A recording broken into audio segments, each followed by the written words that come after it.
So this next question kind of plugs into your WordPress knowledge. So Okay.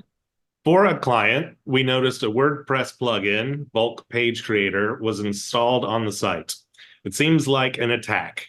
In the span of 2 days, 10,000 pages were created on the site, which were redirected to other e-commerce sites. Oh, yeah. Our keyword rankings have massively dropped. We have disabled this plugin, changed our passwords, and we're still investigating how this plugin was installed. Any advice on how to salvage our website rankings? Should we delete those 10,000 pages? Will it give a massive number of pages with 404 errors that cause us problems? I would definitely remove those pages right away. 100%. Get rid of them. It sounds like it was an attack. And you're linking externally to other sites. I don't know what these e-commerce sites are. I don't know, I don't have a listing of if they're Russian sites, Polish sites, Chinese sites. And I don't know where they're linking to. But yeah, if you're doing this external linking and you're pointing to these bad neighborhoods, as Google may call them, then I always say to folks, like, if people see you hanging out with gangsters, they think you're a gangster, whether or not you are. And it's the same kind of concept. If you're linking to bad neighborhoods, you're linking to sites that are not, like high quality sites that's selling junk or whatever, then you are kind of seen as connected to them, right? You're linking to them. So I would definitely, removing the plugin is great. Get rid of all of those 10,000 URLs. No problem at all. Just make sure it goes to a 404 page, an error page that comes up and says, you found a page, inadvertently, it's gone. Because remember, Google doesn't look at individual pages anymore. Back in the day, that's what they did, right? You had to have a keyword phrase on a page, and people would create thousands of pages, each one with a different keyword phrase, focus on a different keyword phrase to get ranked for it. Nowadays, that doesn't work anymore. In fact, many times the queries that people ask Google are like 5, 10, 50, like a full sentence, right? Where can I find the best slice of pepperoni pizza in the Tampa Bay area? Things like that. People ask that. And the odds are that's not going to be anywhere on any page on the web. And so Google understands intent. They understand, well, hey, you're looking for some good pepperoni pizza that's nearby, right? And so they understand language, understand intent.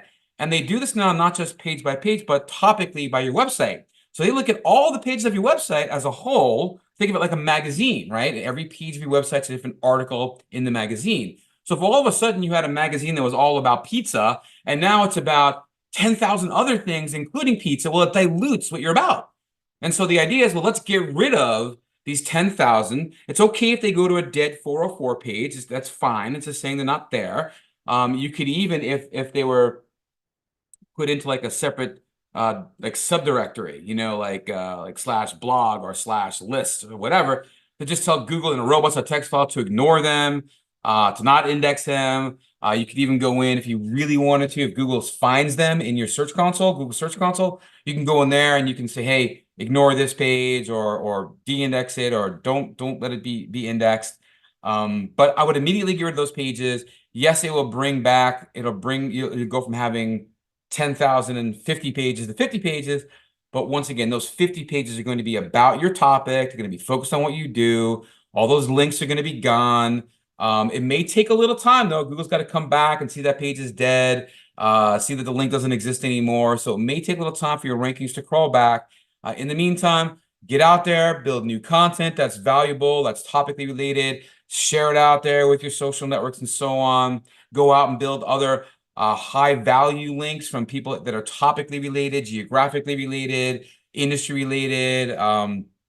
Build those new, better links pointing back to your website, and just kind of keep doing the good SEO techniques. So it sucks. I get it. It's going to take a little while for you to recover, but it's probably going to be easier to get them back by getting rid of everything than it is to try to do anything sort of fancy or trying to do anything that manipulates things. So good luck with that, and give us a call if you need some help. We can definitely help you with that kind of thing. Yeah, when I think about it, I am always seeing advertisements for people that are trying to sell backlinks and sell you thousands of backlinks. And I imagine this is one of the ways people do it, is by.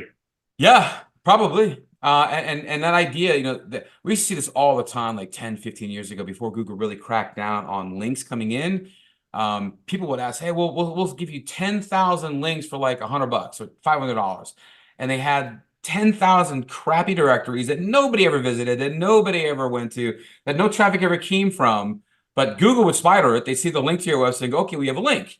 And that's when Google kind of came out with Penguin and said, well, Penguin was like, no, unless these links look natural, there's no way that if you have 10,000 links and and all 10,000 say the exact same keyword phrase that you want to get found for, how on earth are 10,000 people going to know the exact phrase you want to get found for and ranked for and link to you? It's unlikely going to happen, because naturally, when you find something that you like, when you actually go about maybe creating a link for somebody, you're typically going to do one of three things. You're either going to link to them using their company name, their brand name, or maybe the owner name. You're going to put the actual URL that you should go visit and go visit his, go visit stevescottseo.com, and you're going to link it to the URL. Or you're going to say something like click here or go here or visit website or visit, and kind of a generic one.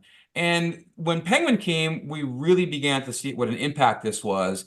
And so now, if you're using any tools to kind of check your backlinks, things like Majestic or Ahrefs, SEMrush, things like that, even Google Search Console, when you start to look at who's linking back to you, you want to make sure that the majority of the links coming to your website are either your brand name or a variation of it, your URL or a variation of it. So, for example, Steve Scott SEO, we abbreviate in-house as SSSEO. That might be a variation of a brand name, right?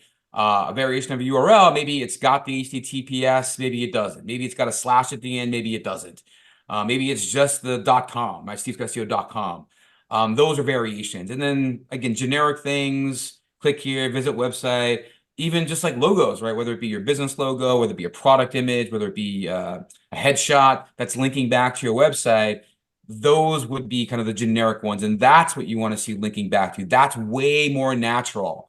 So if you go look at your link profile, in other words, what words or phrases people are using to link to your website from their websites, and the majority of them are keyword rich, like they're your money words, the things you want to get found for, odds are you're not going to be doing well for those words, because Google says, hey, that's unnatural. That wouldn't normally happen. It'd be much more regular and normal for your brand, your URL, or your kind of generic words to be the link people use to point to your website.